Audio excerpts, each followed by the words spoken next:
Monster-in-law who made my life a living hell. Said not working when you're pregnant is no excuse. My name is Margaret. I'm a single lady now, but I was once married to a horrible guy named Mateo. His parents, Shane and Brenda, were equally bad, and the two of them regularly made me feel like, well, to be honest, Mateo and I both had good jobs and were earning a lot of money. But his parents never acknowledged that. They thought I was a gold digger who mooched off their son. That was partly Mateo's fault. He always said, Margaret is very lucky to marry me. She does have the desire to lead a luxurious life. She couldn't have done that without my help, of course. You know what? Mom and Dad, I showed them most of the finances of our house. Mateo, what are you saying? Oh, Mateo, you are such a generous guy. Any woman would be lucky to have you. Margaret, you better take care of my son properly. If he leaves you, you'll be left with nothing. Yeah, thank God we made you sign a prenup before marriage. We knew Margaret wouldn't amount to anything, so we thought we should protect our son. Yes, his parents made us sign a prenup.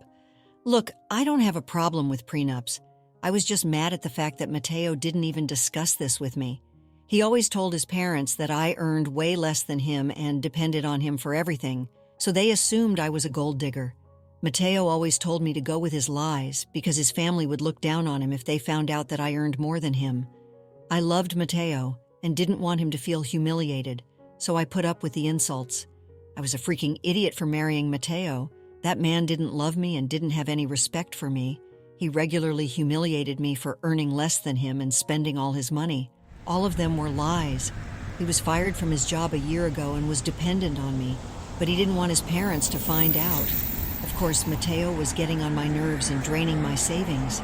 I was getting tired of him not looking for work. The final strike came when I purchased a house. I got some inheritance money from a relative and was building a house fund. I found a great match and went for it. It was a beautiful house and I immediately fell in love. I bought it and put the title in my name only. Mateo protested, but I reminded him that he didn't pay a cent towards the purchase. Still, he wouldn't stop pestering me. What put me over the edge was what he told his parents at a family dinner. We were having a good time until his parents decided to talk about the house. So I hear that you two have bought a big house. I went to see the house before you guys moved in. It's truly one of a kind. Did you two already move in? Yes, Shane, we finalized the deal just a month ago. It's already pretty well made and furnished, so we moved in last week. We're still settling in, but it's nice to finally have a place of our own. So, did you two buy the house jointly? I don't see how your meager salary can buy such a big house, Margaret. I guess my son paid most of the money. No, Mom, you're wrong. I didn't pay most of the money. At this point, I thought that Mateo would rectify his parents' mistake and tell them that the house belonged to me. I expected him to tell them that I was the one who paid in full and owned the house. But what he said next absolutely blew my mind. He said, actually, I paid for the entire house. My job has been going so well that I could save up a lot of money, so I thought I might as well buy a house in my name. See, I knew it. My son is so successful that he bought a huge house all by himself. God, I'm so happy for you, Mateo. Oh my God, I'm so proud of you, son. It must have been a huge feat to buy your own house. You have reached the peak of success, my son. I'm so happy for you.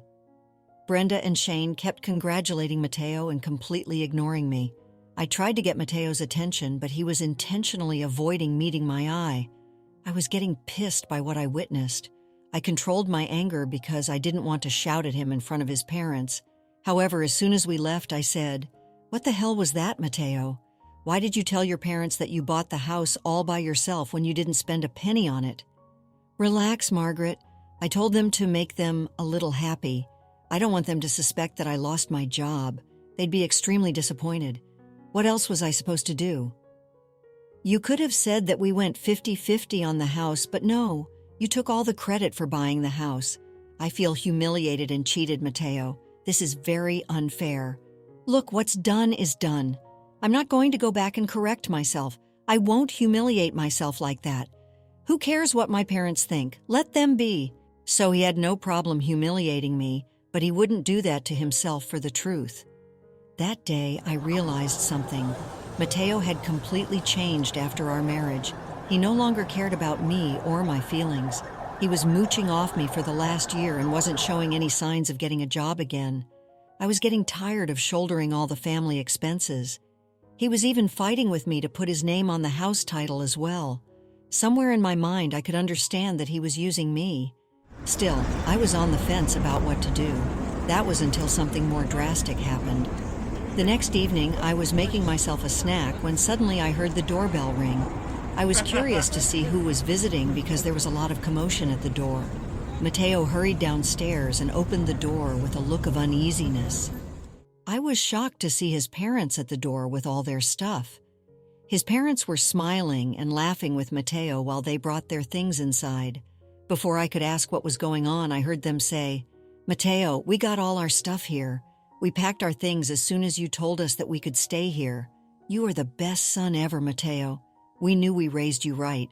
When you told us to come stay at your new house, I told all of my friends what a great son you are. We're so proud of you." "I'm glad to make you proud, Mom and Dad." "It's nothing. You guys were right. You need to stay with us since I bought such a big house with plenty of room to house you for free," Mateo replied. My mouth was hanging open as soon as I heard that. In no alternate universe did I ever approve of Mateo allowing his parents to stay in my house. I could see that this house charade had gone too far. Still, I didn't want to confront Mateo in front of his family. There was no way his parents were living in my house, that was for sure, but I was trying to find a way to deal with the situation gently. They continued to make castles in the air. God, it is so nice to finally live in a big house. We were getting cramped up in the old place. I'm so proud of my son for being this successful. This house is truly magnificent. Yeah, he said that this place has 4 bedrooms. Imagine that, Brenda. Oh my God, yes, 4 freaking bedrooms. We will take the biggest room out of all of those. It would be my dream come true. Come on now, Mateo. Show us which is the biggest and best room. We can't wait. Why don't you two just wait here while I have a chat with your son? I'm sure he has a lot of explaining to do, I said. Mateo looked panicked when I said that. He started to look at everything except me. He knew that he was in deep trouble. I was already getting very angry at my in-laws' sudden arrival. Their demands for the biggest room also pissed me off beyond imagination. Mateo could tell that this wasn't going to end well for him, so he decided to be a coward and hide behind his parents. He said, "Why do we need to talk in private? Since my parents will stay here from now on, we can just talk in front of them. I don't think it'll be a problem." "Uh-huh. Are you sure about that, Mateo?" "Well, I don't mind discussing this in front of your parents if you don't. I have no problem as well, Margaret. Go ahead and tell me what you want." "You know what I'm going to say, Mateo. Your parents won't be living here. I won't allow this to happen. You didn't even consult me before inviting them over. How do you think this is okay? How dare you say that to my son? This is his house and he can do what he pleases. Yes, he doesn't need your permission to keep us here. Know your place, Margaret. You can't just talk to our son like that. You should be careful so that he doesn't kick you out now. Stop being a spoiled brat and show us the biggest room. We can't wait any longer. Take us to our room." "Nah, I don't think I'll do that, Brenda." Brenda and Shane were super shocked by my audacity. I didn't know if I should be mad at them or not. Yes, they are super entitled people, but it was Mateo's fault for lying to his parents. If Mateo hadn't lied to them and invited them over, we wouldn't be having this problem. Still, I knew that Brenda and Shane were not completely innocent either. They were standing in my house and threatening to have me kicked out. I don't know how I can look past that. Hey, pause for a moment. Would you care to support us? Like this video and subscribe for more. Now let's dive back into the story. What do you mean, Margaret? If you don't show us the room, Mateo will. Our son has promised us that we can have the biggest room. We left our rented apartment because of that. Yes, we came here today because Mateo promised to take care of us.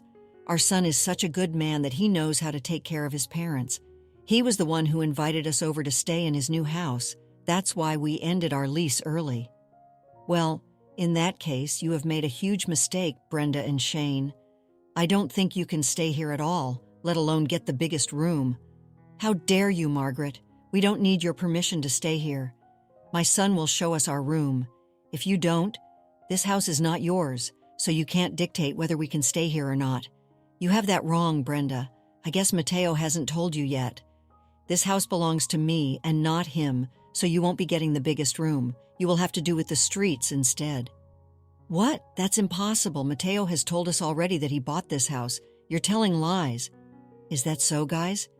Then why don't you ask Mateo and find out the truth? I'm sure he'll clear everything. Damn right we will, Margaret. Mateo, tell your wife that she's being a lying witch right now.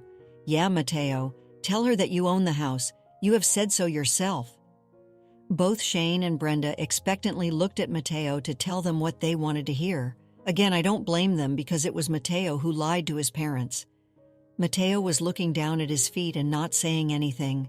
Slowly, it dawned on his parents that there was a possibility I was speaking the truth. They still couldn't believe it completely. I mean, all this while they thought that I was a gold digger with a bad job and their son was a hardworking and successful man. Mateo, why are you not saying anything? This house belongs to you, right? That's what you told us. Why are you being so quiet, Mateo? Tell her that she can't kick us out. What will he say, guys? He's been lying to you all this while. I can even show you the property papers that say I am the sole owner of this house. That can't be true. You work a simple job and don't have a lot of money. My son has a huge income and can afford this house. There is no way that this house is yours. Correction, Brenda. Your son had a huge income. He also didn't tell you that he had been fired from his job a year ago. Since then, he's been living on my income. And for your information, I have a very good job. Just because I don't show off doesn't mean I'm a poor woman. Oh boy, you guys should have seen the expression on Shane and Brenda's faces when I revealed the truth. They were dumbstruck by my words. Mateo, as usual, was still watching the floor, refusing to meet his parents' eyes. His parents kept asking him to confirm what I said was the truth. He didn't utter a single word until I said, "Okay, that's enough drama for a single day. Shane and Brenda, I've entertained you two in my house for long enough. It's time you take your things and leave. Margaret, you can't just kick my parents out like that. They broke their lease to come to stay with us. They have nowhere to go right now. Now you can't just put them on the streets." I can and I will, Mateo. They didn't consult me before making these horrible decisions, and you didn't think of taking my input before assuring them a place at my house. Look, this might be your house, but I'm also your husband. If I say my parents will stay here, they will stay here. You can't kick them out. That's right. This is also my son's house right now. Everything that belongs to you also belongs to him, so you can't kick us out. No, Brenda, I can kick you out. And don't worry about Mateo because he will be kicked out with you, too. Now, Mateo, since you're still married to me, I will make a nice eviction notice for you, and I will make sure you won't stay married for long. What do you mean, Margaret? Are you going to divorce me? Yes, my dear husband, I'm going to divorce you. I'll call my lawyer tomorrow and set up an appointment. I'm sure we will be able to serve you by next week. Mateo immediately panicked when I mentioned a divorce. He looked pretty pissed off and acted like I couldn't do that to him or something. His anger also set me off, but I controlled myself. I wouldn't stoop to his level. He said, "You can go divorce me, Margaret. If you do, I will take half the house and claim alimony from you." How do you plan to do that, Mateo? Have you forgotten the prenup that you and your parents made me sign? Do you want me to remind you what it said? Mateo was now suddenly reminded of the prenup that we had signed before we got married. It clearly said that under no circumstances could we ever claim alimony from each other. It also said that our private assets would stay ours and wouldn't be divided in case of a divorce. Back then, Mateo and his parents made me sign this prenup to protect Mateo. They never imagined that Mateo would end up being the one on the losing side. His parents had so much faith in his ability to succeed that they forgot what fate could do to people. Now they understood the implications of the prenup. Suddenly their entire demeanor changed. Now we don't have to jump to a divorce right away. We can all sit down and have an adult conversation about this. Yes, Margaret, let's just calm down and talk this out. I'm sure we might arrive at a compromise that will be beneficial for everyone. I don't care what would be beneficial to you guys. I refuse to be the cash cow for you, Mateo.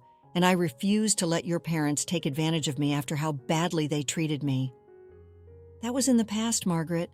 Many years have passed since then. I'm sure you can look past that now. It was a very minor issue.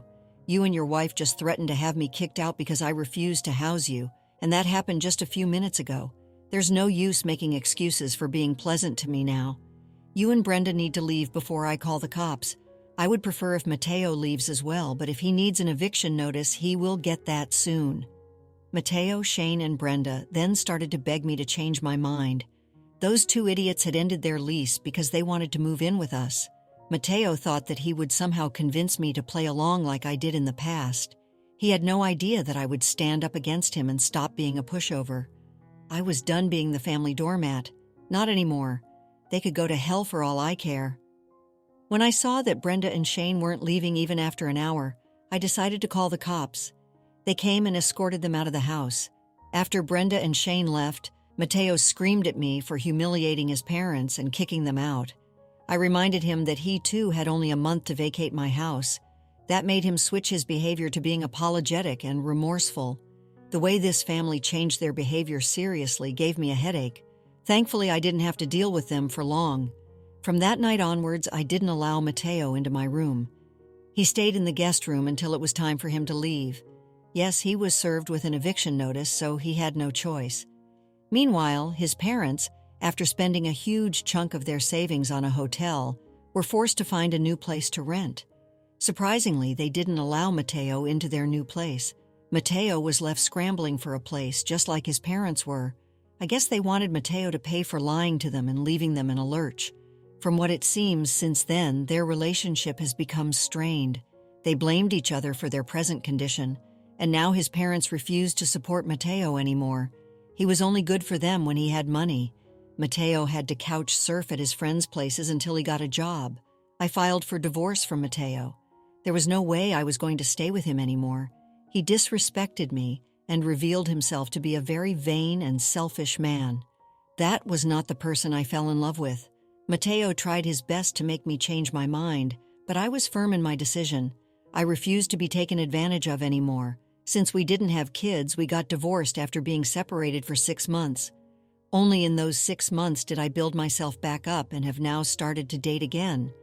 Surprisingly, Mateo is still hoping we can get back together, but that, unfortunately, will be in his dreams only. Let's conclude the story shortly. The divorce was final, and I was finally free. I learned a valuable lesson about trusting people and setting boundaries. I had to rebuild my life, but this time, I was doing it on my terms. I was stronger, wiser, and more determined than ever.